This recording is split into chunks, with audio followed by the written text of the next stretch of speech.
Good morning, children. In the previous video, we have studied the part 1 in which we study the three properties of air.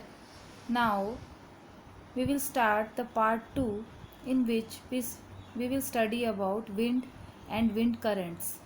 So, for this video, refer page number 81 and 82 of the textbook.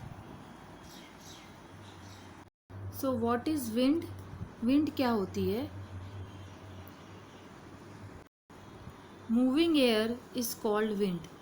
जो भी हवा move करती है, जो हवा चलती है, जिससे हमको फूल, पत्ते, पेड़ की लीव सब हिलते हुए दिखाई देते हैं, तो वो क्या है? वो है विंड, जिसकी वजह से वो मूव करते हैं. Moving air is called wind. Wind is the movement of air. Wind क्या है? एक मूवमेंट है एयर की. Wind movements depends on the difference in air pressure in two reasons. और विंड मूवमेंट किस पे डिपेंड करती है? जो एयर प्रेशर डिफरेंस रहता है high pressure to low pressure में. मतलब हमेशा जो विंड जो चलती है वो हमेशा विंड स्पीड किस तरफ से चलती है? High pressure to low pressure तक. हमेशा हाई से लो प्रेशर की तरफ ही चलती है. So high speed winds are accompanied by reduced air pressure. जो हाई स्पीड विंड्स होंगी तो वहाँ पर क्या रहता है? वहाँ पर हमेशा रिड्यूस एयर प्रेशर रहता है. when the speed of the wind increases it lowers down the air pressure. जब भी विंड की स्पीड इंक्रीज होगी तो वहाँ पर क्या होगा? वो एयर प्रेशर को लोअर कर देती है, कम कर देती है. So to prove this we will perform some activities for the wind. Activity number 1, crumple a small piece of paper into a ball of size smaller than the mouth of an empty bottle. तो आप इसके लिए पहले इस activity के लिए एक empty bottle ले लीजिए, कोई भी खाली बॉटल, और आपको एक पेपर लेना है जिसको क्रम्पल करके, जिसको आप ऐसे अच्छे से उसको मरोड़ सकते हैं. मरोड़ के आप उसको एक बॉल की तरह बना सकते हैं. और फिर आपको उस पेपर को बिल्कुल जो बॉटल की स्टार्टिंग है, जो बॉटल के एकदम जो माउथ के ऊपर आपको बॉल को क्रम्पल करके रख देना है. Place the paper ball just inside its mouth. उसके माउथ के ऊपर रखना है. Now try to blow on the ball to force it into the bottle. और वो जो बॉल हमने बनाई है पेपर की, उसको आपको ब्लो करना है. आपको उसमें फूंक मारनी है ताकि जो वो बॉल है वो बॉटल के अंदर जा सके. तो उससे क्या होगा? क्या ये इजी होगा हमारे लिए उस बॉल को बॉटल के अंदर डालना? या why is it difficult to force the paper ball into the bottle? तो ये इतना डिफ़िकल्ट क्यों होगा हमारे लिए कि हम एक पेपर बॉल को बॉटल के अंदर भेज सकें, डाल सकें? तो इस पिक्चर में आप देख सकते हैं कि जब हम इसको यहाँ पे ब्लो करेंगे बॉटल के अंदर, हम ज़ोर से हाई स्पीड से ब्लो करेंगे. तो जब हाई स्पीड रहेगी एयर की तो क्या होगा? वहाँ पर लो प्रेशर क्रिएट होता है. ये मैंने आपको पहले भी बताया. तो जब हम हाई स्पीड से हम वहाँ पर जब हम ज़ोर से ब्लो करेंगे तो वहाँ एयर की हाई स्पीड होगी और जिसकी वजह से वहाँ पर लो प्रेशर क्रिएट होगा. और जो बॉटल का एंड है वहाँ पर क्या होगा? वहाँ पर लो स्पीड रहेगी एयर की, क्योंकि वहाँ जितना ज़ोर से हम आगे से ब्लो कर रहे हैं इतना वो पीछे तक हम ब्लो नहीं कर पा रहे हैं. मतलब पीछे का जो स्पीड रहेगी एयर की वो लो रहेगी और जिसकी वजह से वहाँ पर हाई प्रेशर क्रिएट होगा, जिसकी वजह से ये जो पेपर है वो बॉटल के अंदर नहीं जा पाएगा. वो हाई प्रेशर उसको पेपर बॉल को बाहर की तरफ पुश करेगा.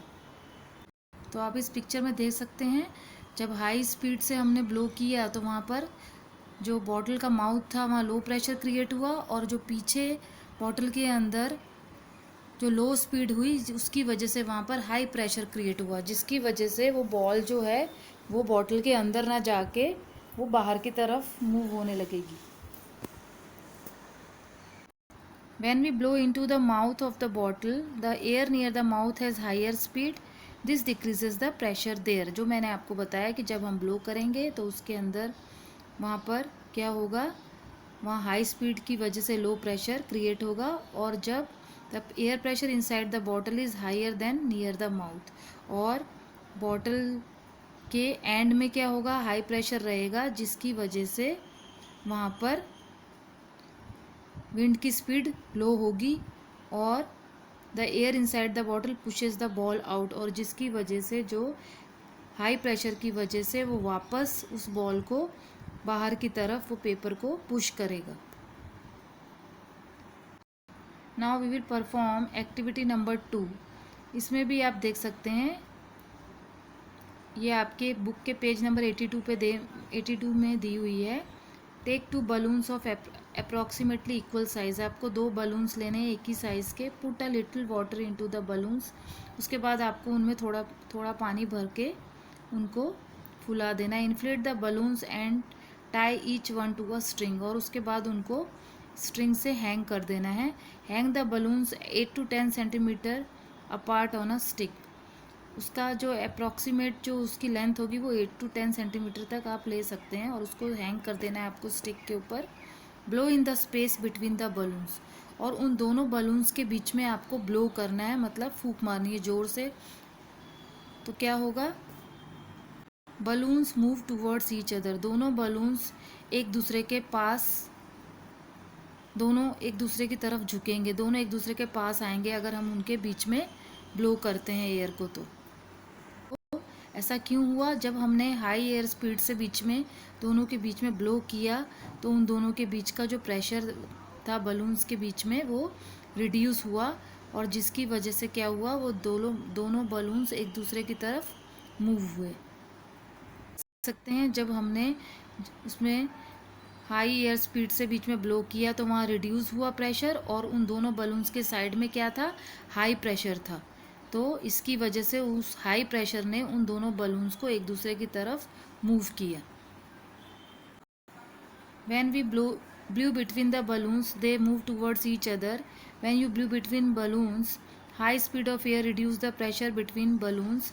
जिसकी वजह से जब हमने दोनों के बीच में हवा जब ब्लो किया तो क्या हुआ कि जो प्रेशर था वो रिड्यूस हुआ, जिसकी वजह से वो एक दूसरे की तरफ मूव हुए, और जो बलून्स के साइड में जो एयर प्रेशर था वो हाई प्रेशर था। इसकी वजह से क्या हुआ, वो उसने भी फोर्स किया और वो दोनों बलून्स एक दूसरे की तरफ इनवर्ट्स वो एक दूसरे की तरफ मूव हुए। Air on the sides of balloon at higher pressure forces them. जिसने फोर्स किया दोनों बलून्स को एक दूसरे के पास आने के लिए। Them inverts that is towards each other. दोनों एक दूसरे की तरफ पास में चिपकने लगे जब हमने बीच में ब्लो किया तब। तो ये एक्टिविटी आपको अच्छे से समझ में आ गई होगी। So in the next video we will do one more activity for this.